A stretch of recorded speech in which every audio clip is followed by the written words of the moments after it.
Hi all, നമ്മുടെ പുതിയ വീഡിയോയിലേക്ക് എല്ലാവർക്കും സ്വാഗതം. നമ്മുടെ വീട്ടമ്മമാർക്ക് പണിയൊക്കെ എളുപ്പമാക്കുന്ന പുതിയ ടിപ്സും ട്രിക്സും കണ്ടു നോക്കിയാലോ. നമ്മൾ ഇതുപോലെ അരിയൊക്കെ മേടിക്കുന്ന സമയത്ത് ചില സമയത്ത് നമ്മൾ ഈ നൂല് കിട്ടാതെ നമ്മൾ മുറിച്ച് കളയാറാണല്ലേ പതിവ്. ഇനി അതുപോലെ ചെയ്യരുത് കേട്ടോ. ഇനി ഇതുപോലെ ഇങ്ങനെ അരിഞ്ചാക്ക് മേടിക്കുന്ന സമയത്ത് കൈ കൊണ്ട് ഇതിൻ്റെ നൂലിൻ്റെ അറ്റത്തൊന്ന് അഴിച്ചു കൊടുത്താൽ മതി കേട്ടോ. ഈ ഒരു ഭാഗം അഴിച്ചെടുത്തതിന് ശേഷം മറുഭാഗം നമുക്ക് ഇതേപോലെ തന്നെ നമുക്കിതൊന്ന് അഴിച്ചു കൊടുക്കാം. അങ്ങനെ ചെയ്യുകയാണെങ്കിൽ വളരെ സിമ്പിളായി തന്നെ നമുക്ക് ഈ നൂല് ഇതുപോലെ വലിച്ചെടുത്താൽ കിട്ടും കേട്ടോ. അപ്പോൾ പിന്നെ നമുക്ക് ഈ നൂല് പിന്നീട് ഉപയോഗിക്കുകയും ചെയ്യാം. ഈ സഞ്ചി നമുക്ക് ഉപയോഗിക്കുകയും ചെയ്യാം. ഒട്ടും തന്നെ ഇത് കീറിപ്പോവുകയോ ഒന്നും ചെയ്യില്ല കേട്ടോ. ഇനി ഇതുപോലെ ഒന്ന് ട്രൈ ചെയ്ത് നോക്കണേ. ഇനി ചില അരികൾക്ക് ചുമപ്പ് കളർ കൂടുതലായിരിക്കും. അപ്പോൾ അത് ചില കുട്ടികൾക്കൊന്നും ഇഷ്ടമുണ്ടാവില്ല. അപ്പോൾ അതിന് വേണ്ടി നമുക്ക് ഇത് അരി തലേ ദിവസം വെള്ളത്തിലിട്ട് വെക്കുകയാണെങ്കിൽ ഇതിൻ്റെ ചുമപ്പ് കളറൊക്കെ കുറച്ചൊക്കെ ഒന്ന് കുറയും കേട്ടോ. അതുമാത്രമല്ല, നമുക്ക് പെട്ടെന്ന് വളരെ എളുപ്പത്തിൽ തന്നെ നമുക്ക് ചോറ് കുക്ക് ചെയ്തെടുക്കാനും പറ്റും. തലേ ദിവസം ഇതുപോലെ നമുക്ക് അരി വെള്ളത്തിലിട്ട് വെക്കാം. ഇതിപ്പോൾ 3/4 ഭാഗവും നന്നായി തന്നെ കുതിർന്ന് വന്നിട്ടുണ്ട് കേട്ടോ. ഇനി ഇത് നമുക്ക് കുക്കറിലേക്ക് ഇട്ട് കൊടുക്കാം. ഇതിപ്പോൾ റൈസ് കുക്കറിലായാലും വെറുതെ ഒരു ചെമ്പിലായാലും നമുക്ക് ചോറ് പെട്ടെന്ന് ഒരു 10 മിനിറ്റിൻ്റെ ഉള്ളിൽ തന്നെ നമുക്ക് വേവിച്ചെടുക്കാം കേട്ടോ. ഇനി ഇത് നമുക്ക് നന്നായി തിളയ്ക്കുന്നത് വരെ ഒന്ന് വെയിറ്റ് ചെയ്യാം. ഇനി തിളച്ച് കഴിയുമ്പോൾ ഇതിൻ്റെ മുകളിലായി നമുക്ക് വിസിലൊന്ന് ഇട്ട് കൊടുക്കാം. വിസിൽ വെച്ചതിന് ശേഷം ഒരു 10 മിനിറ്റോ അല്ലെങ്കിൽ 15 മിനിറ്റോ ഒന്ന് ഫ്ലെയിം ഓൺ ചെയ്ത് കൊടുത്താൽ മതി കേട്ടോ. ഇനി ഇത് വിസിൽ പോകുന്നവരെ നമുക്കൊന്ന് വെയിറ്റ് ചെയ്യാം. ഒരു 20 മിനിറ്റിന് ശേഷം ഇവിടെ ചോറൊക്കെ നന്നായി തന്നെ വെന്ത് വന്നിട്ടുണ്ട് കേട്ടോ. ഒട്ടും തന്നെ ഒട്ടിപ്പിടിച്ചിട്ടുമില്ല. നമുക്ക് ഗ്യാസും വളരെയധികം ലാഭിക്കാവുന്നതാണ്. ഇനി ഇവിടെ ഒരു പാത്രത്തിലേക്ക് ഞാൻ കുറച്ച് വാസലിനാണ് എടുത്തിരിക്കുന്നത്. മിക്ക വീട്ടുകളിലും നമ്മളിതുപോലത്തുള്ള വാസലിൻ ഉണ്ടാവുന്നതാണ്. ഇതുപോലെ ഒരു പാത്രത്തിലേക്ക് നമുക്ക് ആവശ്യമുള്ള വാസലിൻ ഇട്ട് കൊടുക്കാം. ഇനി ഇതിലേക്ക് നമ്മൾ ഉപയോഗിക്കുന്ന വെളിച്ചെണ്ണയാണ് ഒഴിച്ചു കൊടുക്കുന്നത്. ഇനി ഇത് രണ്ടും കൂടി നന്നായി തന്നെ നമുക്കിതൊന്ന് മിക്സ് ചെയ്യാം. ഇതെന്തിനാണെന്ന് വെച്ചാൽ നമ്മുടെ വീട്ടിലെ ജനാലകൾ, അതുപോലെ മരത്തിൻ്റെ വാതിൽ, മരത്തിൻ്റെ കബോർഡ് എന്നിവയൊക്കെ നന്നായി തന്നെ നമുക്കിതൊരു കോട്ടൺ തുണിയെടുത്ത് നന്നായി തന്നെ തുടച്ചു കൊടുക്കുകയാണെങ്കിൽ നല്ലൊരു പോളിഷ് ചെയ്ത ഒരു മിനുസവും കിട്ടും. നല്ലൊരു ഷൈനിങ് ആയിരിക്കും കേട്ടോ നമ്മുടെ മരത്തിൻ്റെ വാതിൽ, ജനാലകളൊക്കെ. ഇനി ഇതുപോലെ ഒന്ന് ട്രൈ ചെയ്ത് നോക്കണേ. ഇനി അടുത്തതായി നമ്മുടെ തുണിയുടെ മേലേക്കിടുന്ന ക്ലിപ്പാണ് കേട്ടോ. ഇതിൻ്റെ ബാക്കിലായി കുറച്ച് ഡബിൾ ടേപ്പ് പശ ഒന്ന് നമുക്ക് ഇതുപോലെ തന്നെ ഒന്ന് ഒട്ടിച്ചു കൊടുക്കാം.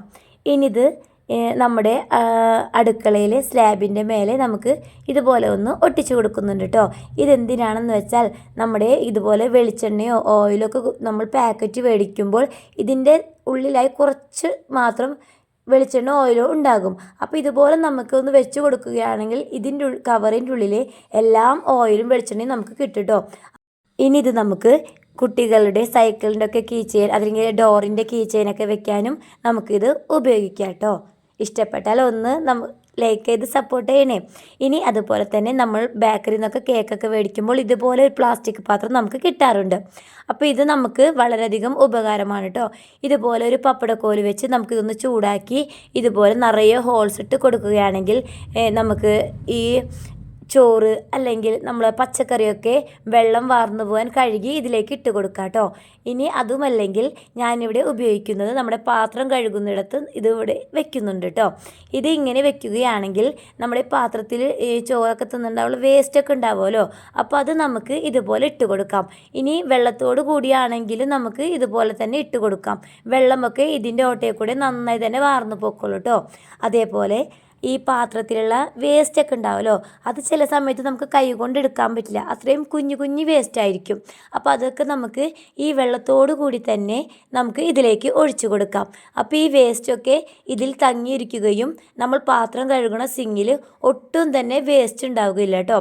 അപ്പോൾ നമ്മൾ പാത്രം കഴുകുമ്പോൾ ഒട്ടും തന്നെ വേസ്റ്റ് പോകുമില്ല. ഇനി വേസ്റ്റ് തങ്ങി വെള്ളം ബ്ലോക്ക് ആവുന്നുള്ള ഒരു പ്രശ്നമേ നമുക്ക് വരുന്നില്ല കേട്ടോ. ഇനി ഇതുപോലെ ഒന്ന് ട്രൈ ചെയ്ത് നോക്കണേ. ഇനി നമ്മുടെ വെള്ളം കുപ്പിയുടെ മൂടിയൊക്കെ ഉണ്ടാവുമല്ലോ, അത് കളയേണ്ട ആവശ്യമില്ല കേട്ടോ. അപ്പോൾ അതിൻ്റെ ബാക്കിലായി ഇതുപോലെ ഇങ്ങനെ ഈ ഡബിൾ ടേപ്പ് പശ വെച്ച് കൊടുക്കുകയാണെങ്കിൽ നമുക്ക് ഇഷ്ടമുള്ളിടത്ത് ഇത് ഒട്ടിച്ചു കൊടുക്കാം. കുട്ടികളുടെ സ്കൂളിൽ പോകുന്ന ഐഡൻറ്റി കാർഡൊക്കെ നമുക്ക് ഇതുപോലെ ഹാങ് ചെയ്ത് ഇടാവുന്നതാണ്. ഇനി ഈ ചില വാടക വീട്ടിലൊക്കെ നമുക്ക് ആണി അടിക്കാൻ പറ്റില്ലല്ലോ. അപ്പോൾ അങ്ങനെയുള്ളവർക്കൊക്കെ ഇത് വളരെയധികം ഉപകാരപ്പെടും കേട്ടോ. ഒന്ന് ട്രൈ ചെയ്ത് നോക്കണേ. ഇനി മഴക്കാലത്തൊക്കെ നമ്മുടെ തുണികളുമൊക്കെ ഒരു ചെറിയൊരു സ്മെല്ലുണ്ടാവുമല്ലോ. അപ്പോൾ അതിന് വേണ്ടി ഇതുപോലൊരു കുപ്പിയെടുത്ത് കുറച്ച് വെള്ളം ഒഴിച്ചതിന് ശേഷം ഇതിലേക്ക് കുറച്ച് കംഫർട്ട് നമുക്ക് ഒഴിച്ചെടുക്കാം. ഇനി ഇതിൻ്റെ മൂടിയിൽ സൂചി കൊണ്ടാണ് കേട്ടോ ഞാൻ ഇതുപോലെ ഹോൾസ് ഇട്ട് കൊടുക്കുന്നത്. നമ്മൾ കുട്ടികൾ ഡ്രസ്സൊക്കെ അയൺ ചെയ്യുന്ന സമയത്ത് ഇതുപോലെ കുറച്ചൊന്ന് സ്പ്രേ ചെയ്ത് കൊടുക്കുകയാണെങ്കിൽ ഡ്രസ്സിനൊക്കെ നല്ലൊരു സ്മെല്ലായിരിക്കും കേട്ടോ. അപ്പോൾ ഇനി ഇതുപോലെ ഒന്ന് ട്രൈ ചെയ്ത് നോക്കണേ. അതുപോലെ തന്നെ നമ്മുടെ മീനൊക്കെ കുക്ക് ചെയ്ത ഭാഗവും അതിൻ്റെ പാത്രങ്ങളൊക്കെ കഴുകുമ്പോൾ ഒരു സ്മെല്ല് വരാറില്ലേ. അപ്പോൾ ഇതുപോലെ നമുക്ക് പാത്രമൊക്കെ കഴുകി കഴിഞ്ഞതിന് ശേഷം ഇതിൻ്റെ സൈഡിലാക്കിയിട്ട് ഇതുപോലെ ഒന്ന് ഒഴിച്ചു കൊടുക്കുകയാണെങ്കിൽ ഒട്ടും തന്നെ ബാഡ് സ്മെല്ലൊന്നും ഉണ്ടാവില്ല കേട്ടോ. ഇനി ഇതുപോലെ ഒന്ന് ട്രൈ ചെയ്ത് നോക്കണേ. അടുത്തതായി നമ്മുടെ വീട്ടിൽ ചന്ദനത്തിരിയൊക്കെ മേടിക്കുമ്പോൾ അതിൻ്റെ കവറൊന്നും കളയല്ലേ.